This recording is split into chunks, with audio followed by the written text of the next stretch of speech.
السلام عليكم ورحمة الله وبركاته. الحمد لله رب العالمين والعاقبة للمتقين ولا عدوان إلا على الظالمين وأصلي وأسلم على رسوله الأمين وعلى آله وصحبه أجمعين أما بعد. ഓ അബ്ദുള്ള സാഹിബ്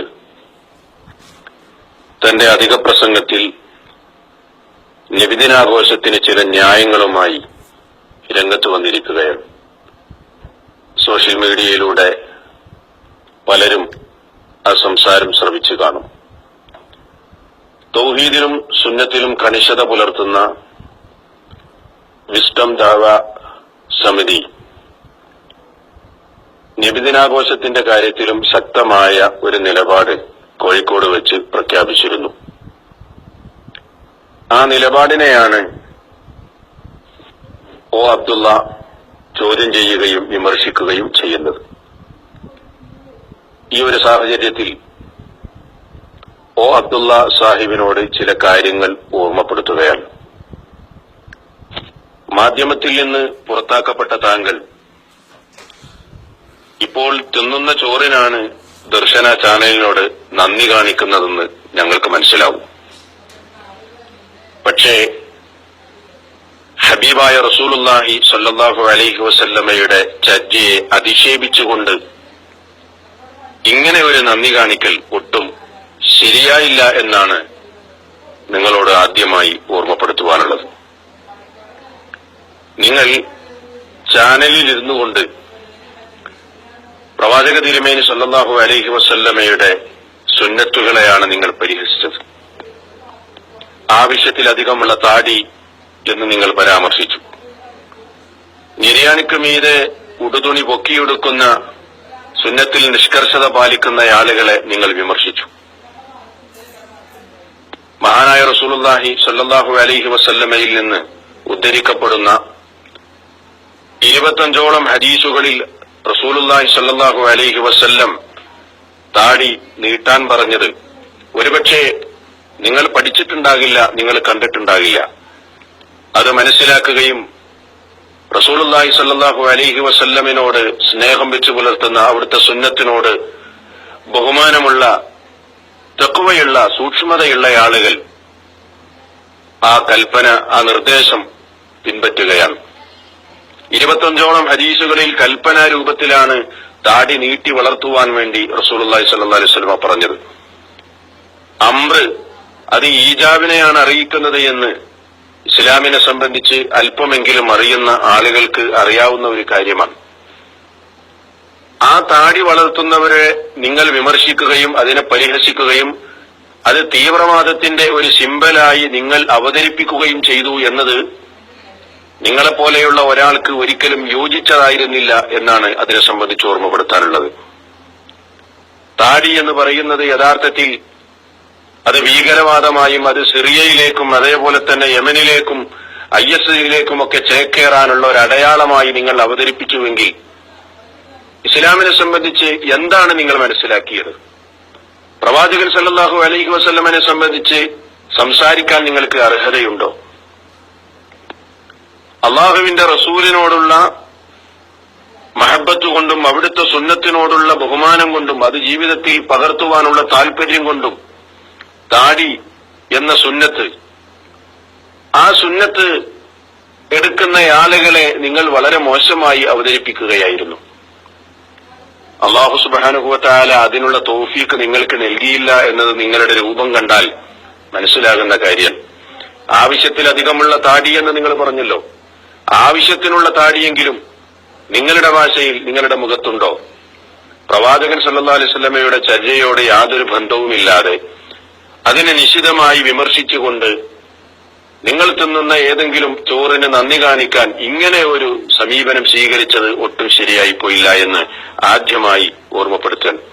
ഇവിടെ ആരാണ് തീവ്രവാദം പ്രചരിപ്പിച്ചതെന്നും തീവ്രവാദം പ്രചരിപ്പിച്ചതിന്റെ പേരിൽ ആരെയാണ്, ഏത് സംഘടനയാണ് ഇന്ത്യ രാജ്യത്ത് നിന്ന് ിയത് എന്നും നിരോധിച്ചത് എന്നുമൊക്കെ കേരളത്തെ സംബന്ധിച്ചിടത്തോളം മലയാളികൾക്ക് അറിയാവുന്ന കാര്യമാണ്.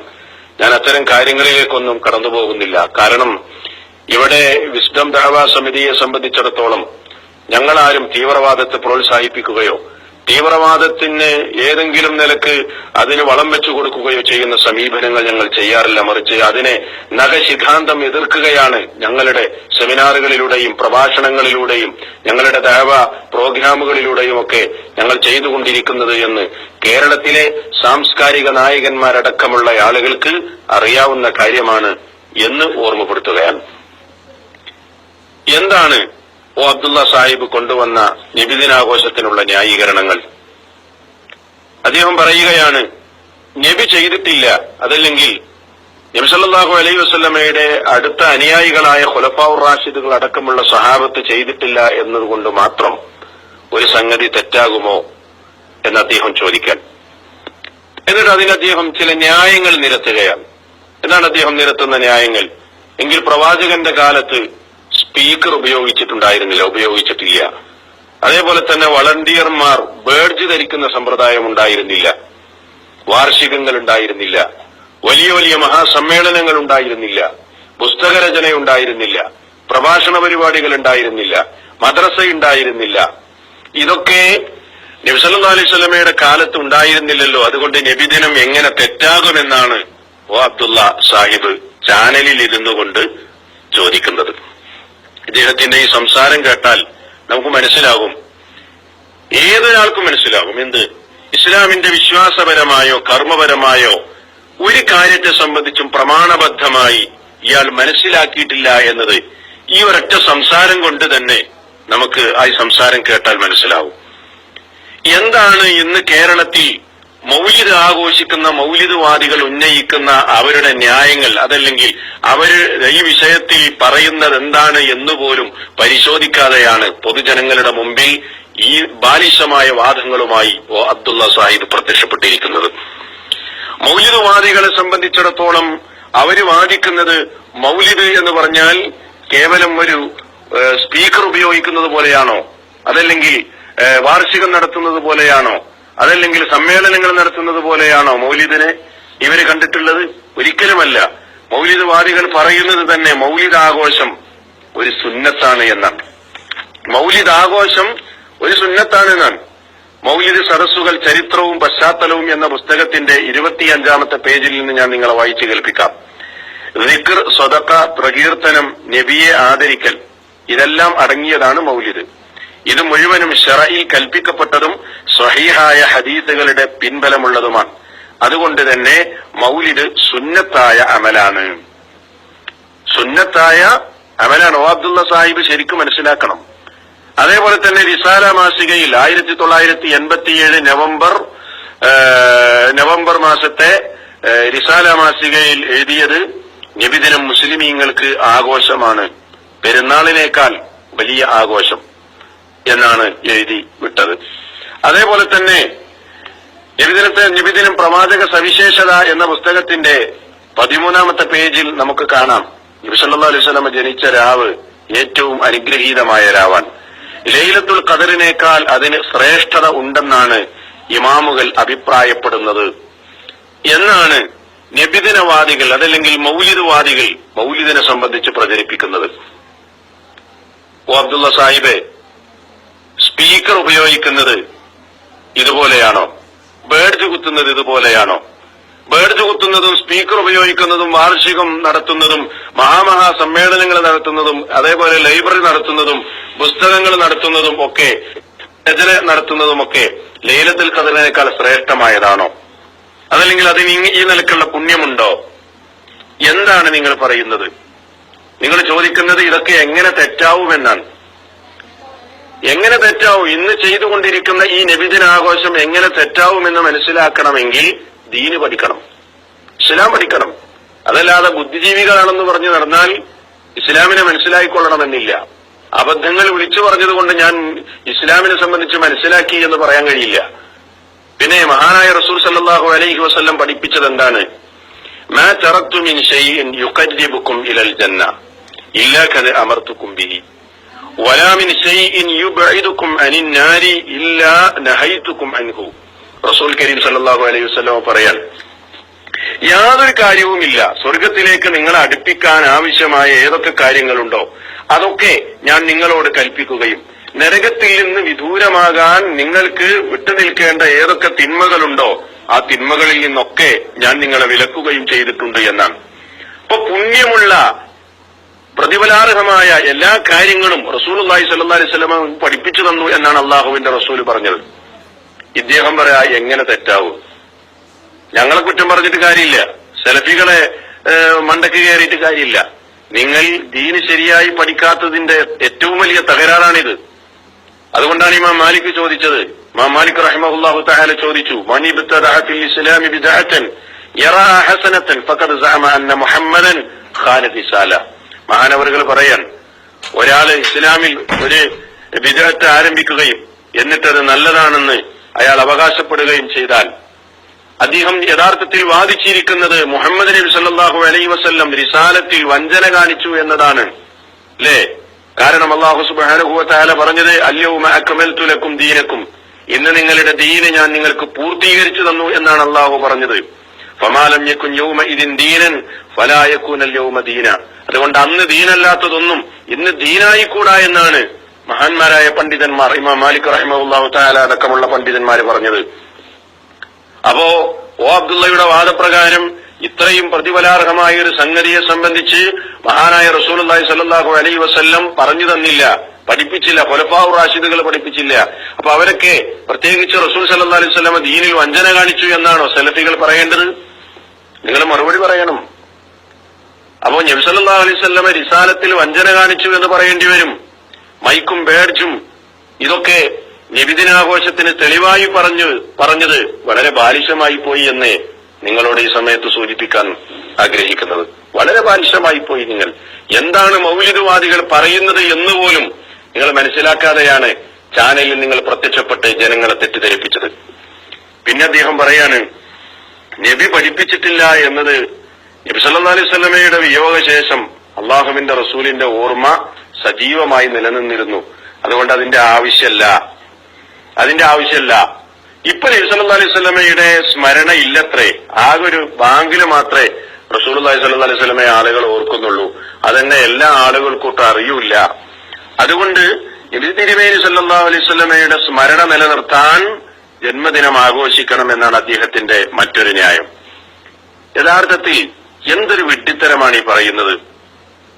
ഏതൊരു മുസ്ലിമിനും അറിയാവുന്ന കാര്യമല്ലേ, ദിവസവും നൂറുകണക്കിന് പ്രാവശ്യമാണ് റസൂലുള്ളാഹി സ്വല്ലല്ലാഹു അലൈഹി വസല്ലമയെ മുസ്ലിമീങ്ങൾ അനുസ്മരിക്കുന്നത്. ഒരു നേരത്തെ നമസ്കാരത്തിൽ തന്നെ എത്രയെത്ര തവണ അള്ളാഹുവിന്റെ പ്രവാചകനെ മുസ്ലിമീങ്ങൾ ഓർക്കുന്നു. മറ്റു ഇബാദത്തുകളിൽ എത്രയെത്ര തവണ അള്ളാഹുവിന്റെ പ്രവാചകനെ നമ്മൾ ഓർക്കുന്നു.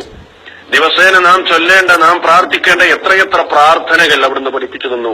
ആ പ്രാർത്ഥനകളൊക്കെ നമ്മൾ പ്രാർത്ഥിക്കുമ്പോഴും അത് പഠിപ്പിച്ചു തന്ന റസൂലുള്ളാഹി സ്വല്ലല്ലാഹു അലൈഹി വസല്ലമയെ ഓർക്കാത്തവരായി ലോകത്ത് ആരെങ്കിലും ഉണ്ടാവുകയോ? ഇത്രയധികം സ്മരിക്കപ്പെടുന്ന ഒരു നായകൻ ലോകത്ത് വേറെയുണ്ടോ? എന്നിട്ട് നബി സല്ലല്ലാഹു അലൈഹി വസല്ലമയുടെ സ്മരണ നിലനിർത്താൻ ആവശ്യമാണത്ര ഈ കാലഘട്ടത്തിൽ പ്രവാചകൻ സല്ലല്ലാഹു അലൈഹി വസല്ലമയുടെ ജന്മദിനം ആഘോഷിക്കൽ. മുസ്ലിമിനെ സംബന്ധിച്ചിടത്തോളം ഏതെങ്കിലും വർഷത്തിലെ ഒരു ദിവസത്തിലല്ല അള്ളാഹുവിന്റെ റസൂൽ നബി സല്ലല്ലാഹു അലൈഹി വസല്ലമയുടെ സ്മരണ നിലനിർത്തേണ്ടത്, മറിച്ച് ജീവിതത്തിലുടനീളം അവിടുത്തെ സ്മരണ നിലനിർത്തേണ്ടതുണ്ട്, അവിടുത്തെ ചര്യകൾ പിൻപറ്റേണ്ടതുണ്ട്. ഇതൊന്നും പഠിക്കാതെ എന്തെങ്കിലും പറയുകയാണോ? സംക്ഷിപ്തമായി പറയുകയാണ്. പിന്നീട് അദ്ദേഹം വിശുദ്ധ ഖുർആനിൽ നിന്ന് ആയത്തോതുകയാണ് നബിദിനാഘോഷത്തിന്. വസലാമുൻ അലൈഹി യൗമ ഉലിദ വയൗമ യമൂതു വയൗമ യുബഅസു ഹയ്യാ എന്ന് പറയുന്ന വിശുദ്ധ ഖുർആനിലെ സൂറത്തു മറിയമിലെ യഹ്യ അലൈഹിസ്സലാമുമായി ബന്ധപ്പെട്ട വചനം. ജനിച്ച ദിവസത്തിന് പ്രാധാന്യമില്ല എന്ന് ആരാ പറഞ്ഞത്? അദ്ദേഹത്തിന്റെ മേൽ അദ്ദേഹം ജനിച്ച ദിവസത്തിലും അദ്ദേഹം മരിക്കുന്ന ദിവസത്തിലും പുനരുദ്ധാനം ചെയ്യപ്പെടുന്ന ദിവസത്തിലും സമാധാനമുണ്ട് എന്ന് പറയുന്ന വചനം. അല്ല അബ്ദുള്ള സാഹിബെ, ഈ വചനം ആർക്കാ അവതരിച്ചത്? ഈ വചനം ആർക്കാണ് അവതരിപ്പിക്കപ്പെട്ടത്? അള്ളാഹുവിന്റെ പ്രവാചകനല്ലേ ഈ ആയത്ത് അവതരിപ്പിച്ചത്? നബി സല്ലല്ലാഹു അലൈഹി വസല്ലം ഈ വചനം കണ്ടില്ലേ? സ്വഹാബത്ത് കണ്ടില്ലേ? ഈ വചനം വിശുദ്ധ ഖുർആനിൽ ഉണ്ടായിട്ടും എന്തേ അവര് യഹ്യ അലൈഹിസ്സലാമിന്റെ ജന്മദിനം ആഘോഷിക്കാതിരുന്നത്? അതല്ലെങ്കിൽ യഹ്യ അലൈഹിസ്സലാം പോട്ടെ, എന്റെ ജന്മദിനമെങ്കിലും നിങ്ങൾ ആഘോഷിക്കണമെന്ന് എന്തിന് നബി സല്ലല്ലാഹു അലൈഹി വസല്ലം പഠിപ്പിക്കാത്തത്? എന്തെങ്കിലും വിളിച്ചു പറയുകയാണോ? എന്താണ് നിങ്ങൾ പറയുന്നത്? പിന്നെ നബിദിനാഘോഷത്തിനുള്ള ഏറ്റവും വലിയ തെളിവായിട്ട് അദ്ദേഹം പറയാണ് ഹജ്ജ്. ഹജ്ജ് നബിദിനാഘോഷത്തിനുള്ള തെളിവാണത്രേ. ഇബ്രാഹിം നബി അലൈഹി ഇസ്ലാമിന്റെ സ്മരിക്കപ്പെടാനാണ് അത്രേ ഹജ്ജ്. അതുകൊണ്ട് ഹജ്ജാണ് നബിദിനത്തിനുള്ള തെളിവ് എന്ന്. ഇതിപ്പോ ഇതിനെ സംബന്ധിച്ച് നമ്മൾ പറയുകയാണെങ്കിൽ, പണ്ട് പേരോട് മുസ്ലിയാന് അയാളോട് ചോദിക്കപ്പെട്ടു, കൊടികുത്ത് നേർച്ചയ്ക്ക് എന്താണ് തെളിവ്? അപ്പൊ പേരോട് മുസ്ലിയാര് പറഞ്ഞു, മിനായിലെ ഹജ്ജിന്റെ സമയത്ത് എല്ലാ രാഷ്ട്രക്കാരുടെയും കൊടികുത്തുന്നില്ലേ? പ്രിയപ്പെട്ട അബ്ദുള്ള സാഹിബ്, ഈ പേരോട് മുസ്ലിയാരുടെ നിലവാരത്തെക്കാൾ തരം താഴ്ന്നു പോയല്ലോ നിങ്ങൾ എന്നാണ് ഇതിനെ സംബന്ധിച്ച് എനിക്ക് ഓർമ്മപ്പെടുത്താറുള്ളത്. ഇബ്രാഹിം അലൈഹി ഇസ്ലാമിന്റെ ജന്മദിനത്തിലാണോ ഹജ്ജ് നിർവഹിക്കപ്പെടുന്നത്? ഹാജറ ബീവിയുടെ ജന്മദിനത്തിലാണോ ഹജ്ജ് നിർവഹിക്കപ്പെടുന്നത്? ഇസ്മായിൽ അലൈഹി ഇസ്ലാമിന്റെ ജന്മദിനത്തിലാണോ ഹജ്ജ് നിർവഹിക്കപ്പെടുന്നത്? പിന്നെ എന്താണ് അവരുടെ സ്മരണം, അവരുടെ ത്യാഗോജ്ജലമായ ജീവിത ചരിത്രം ഓർക്കുമ്പോ ഒരു മുസ്ലിമിന് തൗഹീദിനെ സംബന്ധിച്ച്, അതേപോലെ തന്നെ അവർ ജീവിതത്തിൽ ഇസ്ലാമിന് വേണ്ടി കാണിച്ച ഉത്തമമായ മാതൃകകൾ അത് പിൻപറ്റാൻ പ്രേരണയാകുന്നു എന്നതിലപ്പുറം അവിടെ ജന്മദിനവുമായി എന്ത് ബന്ധമാണുള്ളത്? മഹാനായ റസൂൽ സല്ലല്ലാഹു അലൈഹി വസല്ലം തന്നെ പറഞ്ഞത് ഇബ്രാഹിം അലൈഹി സ്വലാമിന്റെ പ്രാർത്ഥന മൂലമാണ് ഞാൻ നിയോഗിക്കപ്പെടുന്നത് എന്നാണ്. എന്നിട്ടും റസൂൽ സല്ലല്ലാഹു അലൈഹി വസല്ലം ഇബ്രാഹിം അലൈഹി സ്വലാമിന്റെ ജന്മദിനം ആഘോഷിച്ചിട്ടില്ല. പലരെയും ഓർക്കാൻ വിശുദ്ധ ഖുർആൻ വേറെയും പറഞ്ഞിട്ടുണ്ട്, പല പ്രവാചകന്മാരെ ഓർക്കാൻ, അല്ലേ? വദ്കുർ ഫിൽ കിതാബി മറിയം, മറിയമിനെ വേദഗ്രന്ഥത്തിൽ നിന്ന് ഓർക്കണം നബിയെ. ഇസ്മായിൽ അലൈഹി സ്വലാമിനെ വേദഗ്രന്ഥത്തിൽ നിന്ന് ഓർക്കണം നബിയെ. ഇദ്രീസ് അലൈഹി സ്വലാമിനെ വേദഗ്രന്ഥത്തിൽ ഓർക്കണം പ്രവാചകരെ. ഇബ്രാഹിം അലൈഹി സ്വലാമിനെ ഓർക്കണേ പ്രവാചകരെ. അതൊക്കെ അവരുടെ ജന്മദിനം ആഘോഷിക്കാനുള്ള തെളിവാണ് എന്ന് കണ്ടെത്തുന്നത് തികച്ചും യാതൊരു ന്യായീകരണവുമില്ലാത്ത ബാലിശമായ വാദങ്ങളാണ് എന്ന് മാത്രമേ അതിനെ സംബന്ധിച്ച് ഓർമ്മപ്പെടുത്താനുള്ളൂ. പിന്നെ അദ്ദേഹം പറയാണ്, ബഹുസ്വരത ഉൾക്കൊള്ളാത്തവരാണത്രേ സലഫികൾ, ഓണം ആഘോഷിക്കുന്നില്ല എന്ന്. അപ്പോ സലഫികളെ തീവ്രവാദികളാക്കാനുള്ള കഠിനമായ ശ്രമമാണ് അദ്ദേഹം നടത്തുന്നത്. നിങ്ങൾ ഇസ്ലാമിനെ മനസ്സിലാക്കിയതിനേക്കാൾ ഞങ്ങൾ ഇസ്ലാമിനെ മനസ്സിലാക്കിയിട്ടുണ്ട് എന്നാണ് അബ്ദുള്ള സാഹിബിനോട് ഓർമ്മപ്പെടുത്താറുള്ളത്. ഇസ്ലാമിൽ മനുഷ്യ സൗഹാർദ്ദമാണുള്ളത്, ഇസ്ലാമിൽ മതസൗഹാർദ്ദമല്ല. മനുഷ്യരെ സഹോദരങ്ങളായി കണ്ട് അവരുടെ പ്രശ്നങ്ങളിൽ ഇടപെടാൻ ഇസ്ലാം നമ്മളോട് ആവശ്യപ്പെടുന്നു, അല്ലേ? അയൽവാസി പട്ടിണി കിടക്കാൻ പാടില്ല, അവനെ സഹായിക്കണം. അയൽവാസി ബുദ്ധിമുട്ടുന്നുണ്ടെങ്കിൽ അവനെ സഹായിക്കണം, അവന്റെ മതം നോക്കിയിട്ടല്ല. മറ്റുള്ള മതത്തിലെ സഹോദരങ്ങൾക്ക് പുണ്യം ചെയ്യണം. അതൊക്കെ ഇസ്ലാം പഠിപ്പിക്കുന്ന കാര്യങ്ങളാണ്. എന്നാൽ ഓരോരുത്തരും അവരവരുടെ മതത്തിന്റെ നിയമങ്ങൾ അനുസരിച്ച് ജീവിക്കട്ടെ. ഇത്രേ സലഫികൾ പറഞ്ഞിട്ടുള്ളൂ. അതിനെ നിങ്ങൾ തെറ്റിദ്ധരിപ്പിച്ച് മറ്റൊരാശയത്തിലേക്ക് കൊണ്ടുപോകുക എന്നത് നിങ്ങളുടെ ഗൂഢമായ പദ്ധതിയാണ് എന്നാണ് അതിനെ സംബന്ധിച്ച് ഞങ്ങൾക്ക് ഓർമ്മപ്പെടുത്താനുള്ളത്. കാരണം മഹാനായ റസൂലുള്ളാഹി സ്വല്ലല്ലാഹു അലൈഹി വസല്ലം ഞങ്ങളെ പഠിപ്പിച്ച ദീൻ അതാണ്. മൻ തശബ്ബഹ ബിഖൗമിൻ ഫഹുവ മിൻഹു. ആരെങ്കിലും ഒരു ജനതയോട് സാദൃശ്യപ്പെട്ടു പോയാൽ അവൻ അവരോടൊപ്പമാണ്. അത് ആരോടെങ്കിലുമുള്ള വിദ്വേഷമല്ല, മുസ്ലിമിന് അവന്റെ ദീനിലുള്ള നിഷ്കർഷത കൊണ്ടാണത്. അത് അവരോടുള്ള വിദ്വേഷം കൊണ്ടോ വെറുപ്പ് കൊണ്ടോ അല്ല, മറിച്ച് മാനുഷികമായി എല്ലാവരെയും സ്നേഹിക്കുകയും എല്ലാവർക്കും പുണ്യം ചെയ്യുകയും ചെയ്യാൻ കൽപ്പിക്കപ്പെട്ടവനാണ് ഒരു മുസ്ലിം. അതുകൊണ്ട് ഇസ്ലാമിന്റെ ബഹുസ്വരത നിങ്ങൾ ഉൾക്കൊണ്ടതിനേക്കാൾ വളരെ വിശാലമായ നിലക്ക് തന്നെ ഞങ്ങൾ ഉൾക്കൊണ്ടിട്ടുണ്ട്, ഞങ്ങളത് പ്രാവർത്തികമാക്കുന്നുണ്ട് എന്നുകൂടെ നിങ്ങൾ മനസ്സിലാക്കണം എന്ന് ഓർമ്മപ്പെടുത്തുകയാണ്. എന്നിട്ട് അദ്ദേഹം പറയുന്നത് മൻ തശബ്ബഹ ബിഖൗമിൻ എന്ന് നബി സല്ലല്ലാഹു അലൈഹി വസല്ലം പറഞ്ഞെങ്കിൽ അങ്ങനെയാണെങ്കിൽ ഹജ്ജ് നിർത്തലാക്കണ്ടേ എന്ന്. എന്ത് വിഡ്ഢിത്തരമാണ് നിങ്ങൾ പറയുന്നത്? ആരാണ് ഹജ്ജ് ആരംഭിച്ചത്? ഹജ്ജിന് ആരാണ് മാതൃക കാണിച്ചത്? വഅദ്ദിൻ ഫിന്നാസി ബിൽ ഹജ്ജി യഅ്തൂക റിജാലൻ. വിശുദ്ധ ഖുർആനിൽ സൂറത്തുൽ ഹജ്ജിൽ പറഞ്ഞില്ലേ, ഇബ്രാഹിം അലൈഹിസ്സലാമാണ് ഹജ്ജിന് വിളംബരം ചെയ്തത്. അതിൽ കടന്നുകൂടിയ വേണ്ടാത്തരങ്ങൾ, അതിൽ കടന്നുകൂടിയ ശിർക്കൻ പ്രവർത്തികൾ, അതിനെയാണ് നബി സല്ലല്ലാഹു അലൈഹി വസല്ലം ശുദ്ധീകരിച്ചത്. അതല്ലാതെ അത് മറ്റേതെങ്കിലും മതങ്ങളുടെ മുശ്രിക്കുകളുടെ ഒരു ആചാരമോ അവരുടെ അനുഷ്ഠാന കർമ്മമോ ആയിരുന്നില്ല. ഇതൊക്കെ മനസ്സിലാക്കണമെങ്കിൽ ഇസ്ലാമിനെ ശരിയായി പഠിക്കണം. ഇസ്ലാമിനെ പഠിക്കാത്തതിന്റെ അപകടമാണ് ഇവിടെ സംഭവിച്ചത് എന്നാണ് ഓർമ്മപ്പെടുത്തുവാനുള്ളത്. അതുകൊണ്ട് സഹോദരങ്ങളെ, തികച്ചും